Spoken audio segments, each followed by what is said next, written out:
Y a-t-il une complicité des témoins de Jéhovah avec la franc-maçonnerie? Bonjour, bienvenue sur la chaîne Le Fruit de la Vigne. Souvent nous avons affaire à des personnes qui nous expliquent que le Collège central serait plus ou moins lié à la franc-maçonnerie pour faire référence à Charles Taze Russell qui était franc-maçon. Il semblerait aussi que les illustrations que nous retrouvons dans leur revue, que ce soit Réveillez-vous, Tour de garde et autres, seraient sataniques, voire pédophiles. Que leur construction serait établie en fonction d'un certain nombre de symboles maçonniques. Qu'il y aurait des dessins subliminaux qui nous donneraient envie d'avoir des relations sexuelles avec des enfants ou le goût du meurtre. Waouh. Il faut dire que cette organisation envoie des vertes et des pommes mûres. Mon regard là-dessus est que les associations contre les sectes se nourrissent de la misère des autres. Derrière ces associations, nous les aidons malgré nos financements. Et depuis plus d'un an que j'ai cette chaîne, je pense que vous me savez assez équilibré pour ne pas rentrer dans le piège de ces associations. Ou de ces youtubeurs, qui pour des raisons qui leur appartiennent à eux seuls, pourraient m'éloigner de Jéhovah. Je ne mets pas en doute leur véracité en ce qu'ils croient, en ce qu'ils disent, en ce qu'ils démontrent, puisqu'il y a des arguments. Mais attention, je ne dis pas non plus que c'est inutile, puisque des personnes souffrent et ont besoin d'être soutenues. J'ai côtoyé un grand nombre d'années une femme d'origine africaine, une femme de nettoyage, qui elle suivait un prophète. Elle m'avait prêté un de ses ouvrages à l'époque, dont je n'ai plus le nom, et elle m'expliquait qu'il lui était interdit par exemple de danser, car les Blancs à l'époque, des esclaves, les faisaient danser par force. Et du coup, elle en tant qu'Africaine ne dansait pas. Pour d'autres raisons, elle ne mangeait pas non plus du singe. Et il lui était interdit de se voir nue. Donc elle m'expliquait aussi que lorsqu'elle se lavait, elle avait une chemise de nuit, et elle se nettoyait comme ça en dessous de la chemise. Vous voyez, comme quoi il y a différents cultes et des personnes suivent certaines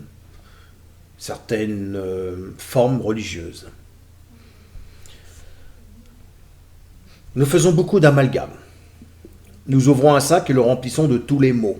M-A-U-X. Je vais vous parler d'un auteur qui a écrit plusieurs ouvrages. Il s'appelle Christian Paturel. Je suis certain que vous le connaissez. Par exemple, il a écrit cet ouvrage. Et Pharaon dit qui est Jéhovah. Je vous donne quelques-uns. La pensée unique face aux spiritualités.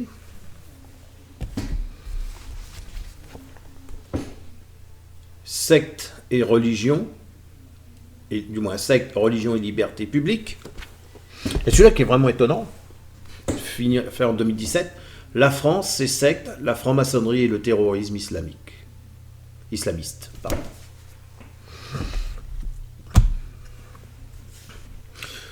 Cet auteur, étant Christian Paturel, ancien avocat des témoins de Jéhovah et témoin de Jéhovah lui-même, il est également secrétaire de coordination des associations et particulier pour la liberté de conscience, une ONG accréditée auprès de l'ONU et du Parlement européen.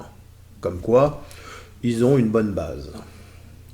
Alors je fais des critiques parfois sur cette organisation, mais je vous invite quand même à regarder cette vidéo et vous poser cette question.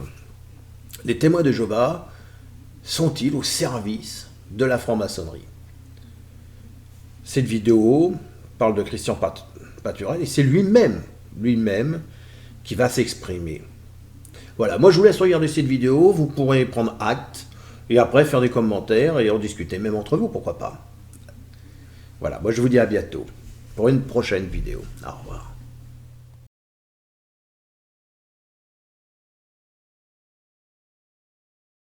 La carrière de Christian Paturel en tant qu'avocat a été remarquable, tout d'abord par le rôle qu'il a joué dans la résolution d'un conflit qui opposait depuis des décennies la communauté des témoins de Jéhovah à l'État français sur la question du service militaire. Elle l'a été ensuite par une série de persécutions, directement liées à son appartenance religieuse. Il témoigne aujourd'hui d'une lutte de 10 ans qu'il a finalement rétablie dans ses droits le 22 décembre 2005 devant la Cour européenne des droits de l'homme. Les ennuis, je les ai eus dès que j'ai commencé à plaider. Alors, au départ, je n'avais que des dossiers concernant l'Église des témoins de Jéhovah, à laquelle j'appartiens. Donc j'ai eu notamment des dossiers pour des salles de culte qui avaient fait l'objet de refus de la part de maires pour des raisons plus que douteuses, ce qui a permis d'obtenir des condamnations pour voie de fait, condamnations pour détournement de pouvoir, entre autres. Le service national pour les jeunes qui à l'époque étaient objecteurs de conscience, voilà, on s'est aperçu qu'il y avait un blocage qui interdisait toute évolution du régime. Raison aussi pour des procédures de divorce, garde d'enfants. Quand une personne pratique une spiritualité, de deux choses l'une, où le mari ne fait pas porter le débat sur la minorité religieuse, ou il le fait porter. Dans la plupart du cas, il va attaquer là-dessus. Pourquoi? Parce que son avocat va le conseiller en disant là, on a un bon tremplin, on a une bonne affaire. Et rapidement, on prend attache auprès des structures régionales, locales, de la DFI, qui ont un dossier tout prêt et qui vient automatiquement alimenter la procédure. Donc à partir de là, j'ai commencé à avoir des ennuis. Donc de 1989 jusqu'au moment où j'ai cessé, c'est-à-dire fin 98, j'ai eu toujours en face de moi comme adversaire la DFI. Voilà. D'ailleurs, au début, j'avais remporté tous les dossiers avaient été remportés, étaient gagnés. Bon, après, j'ai élargi mon champ puisque j'ai vu des personnes de minorités, d'autres minorités, qui sont venues me voir pour que je défende leurs dossiers, notamment communauté russe, pour les dossiers individuels. J'ai eu un scientologue pour l'affaire du service national. Donc, je veux dire, après, j'intervenais un petit peu dans tous les domaines pour des minorités religieuses. Voilà. Après, quand j'ai écrit le livre, alors le premier, ça a été Effaron dit qui est Jéhovah, qui est passé bien. Le deuxième, c'est Secte, religion et liberté publique, qui est passé au moment où il y avait le rapport parlementaire sur les sectes. Et celui-là aussi m'a valu énormément d'ennuis, parce que moi, j'avais demandé après, par la suite, à rentrer dans la magistrature. Bon, mon président de tribunal de grande instance et mon procureur de la République à l'entretien, ils m'ont dit, pour nous, il faudrait un très bon magistrat. Bon, le problème, c'est, ils m'ont fait comprendre qu'en haut lieu, ça risquait de coincer à ce niveau-là. J'ai rencontré le premier président de la Cour d'appel et le procureur général, ça s'est très bien passé. Et c'est une commission qui se réunit, c'est, si vous voulez, les intégrations sur dossier. Et la commission qui s'est réunie n'a pas motivé sa décision, a considéré, non, on n'a pas pris comme... C'est même pas la peine de contester, parce que c'est discrétionnaire. Bon. Mais par les échelons inférieurs, c'est-à-dire Cour d'appel et tribunal de grande instance, on m'a bien fait comprendre que ça allait être l'obstacle majeur pour devenir magistrat. C'est le fait que moi-même j'appartiens à une minorité. Voilà. Ça a été la pierre d'achoppement pour ce dossier. Donc j'avais ce livre Secte, religion et liberté publique, publié en janvier 96, qui n'a pu être disponible, c'est-à-dire distribué, qu'à la fin août 96. Ce qui n'a pas empêché l'UNADFI de me traduire dans le tribunal correctionnel pour diffamation pour un livre qui était bloqué, qui dormait dans les entrepôts de la Pensée universelle, que l'administrateur judiciaire de la Pensée universelle, puisqu'il a été mis en redressement judiciaire, refusait de me donner, et que le président du tribunal de commerce refusait de me délivrer une ordonnance m'autorisant à prendre possession, à reprendre possession de ma propriété, puisque j'en étais propriétaire. Voilà. Donc là, ça a été véritablement voulu et bien orchestré. J'avais le directeur de la publication qui était ravi comme tout, parce que il y avait la commission parlementaire qui se réunissait. On savait que ça allait être publié le 10 janvier 96, le rapport parlementaire. Donc il s'était arrangé en battant le fer avec l'imprimeur pour sortir le livre en même temps, pour qu'il y ait la contradiction. Il m'a dit avec ça, il dit on va faire un tabac parce qu'il y aura la contradiction qui va sortir. Ce livre n'est pas sorti au bon moment, il a été bloqué. Alors on ne l'a pas interdit, on ne l'a pas saisi, on ne l'a pas interdit. Le procédé est encore beaucoup plus perfide. C'est là où on voit le coup de patte, on croit deviner qui est derrière. Comme par hasard, j'ai eu une convergence. J'ai eu des problèmes avec le barreau, on m'a accroché sur des détails qui étaient montés en épingle, ce qui m'a valu une interdiction d'exercer pendant 1 an. Voilà. Ça a coïncidé avec un accident de voiture que j'avais eu auparavant, donc j'étais en état d'indisponibilité. Je suis passé en conseil de discipline, violation complète des droits de la défense, des vices de procédure qui se sont accumulés. Il y avait notamment, ça me revient maintenant, le rapport qui avait été rédigé contre moi, donc on évoque mon appartenance religieuse.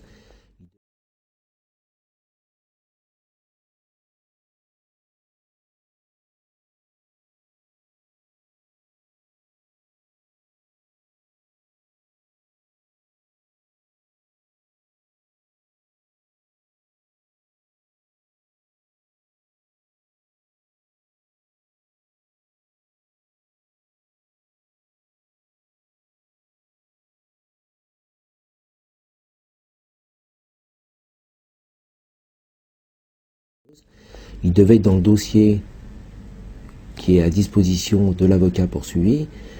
Ce dossier ne figurait pas.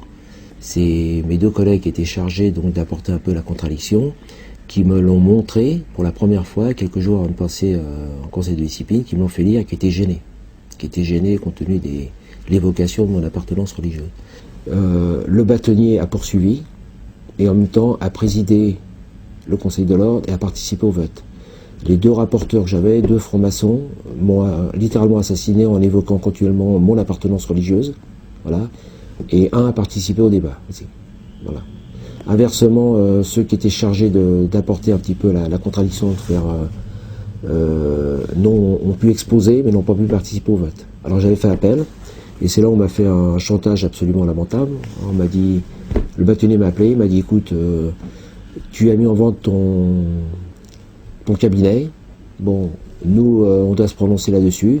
Je ne vois pas du tout le barreau, enfin le conseil de l'ordre se prononcer favorablement dans la mesure où tu as maintenu ton appel. Alors, ou tu retires ton appel, ou ça reste en l'état. Donc, pression pour que je retire mon appel, condition sine qua non pour qu'on m'autorise à vendre mon cabinet. Bon, moi, vu la situation de l'époque, sans travail, sans revenu, 6 enfants à charge, une épouse handicapée physiquement, bon, j'ai cédé, j'ai retiré mon appel. Je le regrette aujourd'hui, mais à l'époque, bon, nécessité fait loi, comme on dit. Le bâtonnier a, à mon avis, violé le secret professionnel, puisqu'il a prévenu mon banquier civil, que j'étais interdit d'exercer pendant 1 an. De ce fait, réaction du banquier, retrait immédiat, ce qui est interdit vu la loi bancaire de 84, retrait immédiat de toutes mes lignes de crédit et rejet d'une bonne dizaine, une quinzaine de chèques considérés comme sans provision.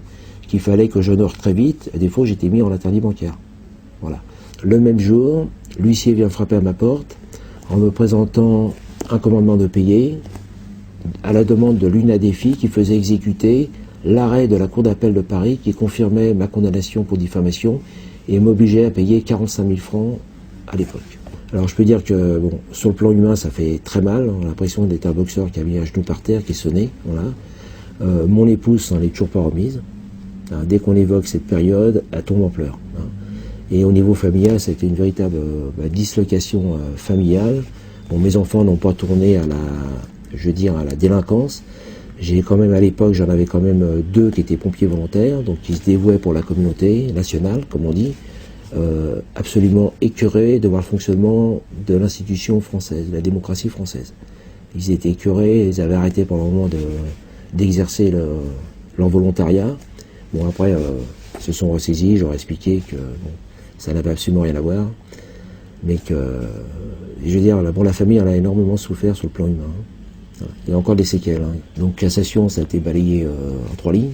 Donc, à chacune des étapes, je me suis aperçu que la pile de justificatifs que j'avais donnée, sous forme de 70 dossiers, n'a pas été examinée. Hein.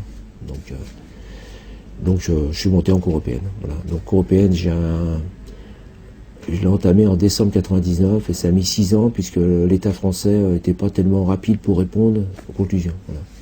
Donc le 22 décembre 2005, arrêt de la Cour européenne des droits de l'homme qui a été publié sur le site de la Cour européenne des droits de l'homme le jour même, condamnant à l'unanimité des juges la France d'une part à me payer près de 15 000 € à titre de dommages et intérêts et sur la base la motivation, violation de l'article 10 de la Convention européenne des droits de l'homme sur la liberté d'expression. On a considéré comme condamnant pour diffamation pour l'édition de ce livre, il y avait violation de cette liberté fondamentale qui est la liberté d'expression. Les magistrats de la Cour européenne à qui j'avais envoyé cet ouvrage ont pris eux le soin de le lire, ce que n'avaient pas fait les magistrats français, ont pris par ailleurs le soin de reprendre toutes mes pièces justificatives qui étayaient ce livre, montraient que ça reposait, ce qui leur a permis de dire que donc les phrases avaient été sorties de leur contexte et que par ailleurs il y avait suffisamment d'éléments de preuve pour justifier ce livre.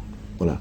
Que par ailleurs les juges français avaient fait preuve d'une discrimination, hein, en finalement me condamnant principalement du fait de mon appartenance religieuse, en faisant un procès d'intention en disant ce qui explique l'animosité à l'égard de la DFI, ou l'UNADEFI. Voilà. Au passage, ils ont dit qu'à l'UNADEFI, qu'à partir du moment où elle voulait intervenir dans le débat public, il convenait de faire preuve de tolérance. Pourquoi ? Parce que on ne peut pas attaquer les personnes sans qu'elles se défendent. Et je crois que le fait que ce livre ait été publié à compte d'auteur, que j'ai indiqué que ce livre, je l'ai adressé à de nombreux éditeurs, tous ont refusé, ce qui montre bien qu'en France, il y a un seul canal maintenant pour forger les opinions, pour forger les mentalités. Il y a un seul canal et que les minorités se voient interdire ce canal d'expression. C'est un arrêt qui va permettre, parce que les juges français vont regarder ça différemment et ils vont voir que la justice européenne n'a pas hésité à condamner des magistrats français, hein, à travers, quand on lit bien les attendus, je veux dire, il y a une critique très dure qui est faite à la façon de procéder des juges français. Donc ça va amener certains, alors ça, plus des affaires qui n'ont rien à voir, comme l'affaire Boutreau, je veux dire, ça a amené beaucoup de juges peut-être à reconsidérer leur point de vue, hein, et ne pas subir les pressions extérieures notamment. Ça nous a fait quelque chose de bien, ça nous a vraiment réjoui le cœur, quoi, de se dire, bon, et alors en plus, à l'unanimité des juges. Donc ça, c'est une justification, c'est-à-dire des juges qui appartiennent à des systèmes juridiques européens différents, voilà, qui à l'unanimité, y compris le juge français, nous rend une décision qui nous justifie. Là, je veux dire, ça a été un moment un état de nirvana, là, on était vraiment bien.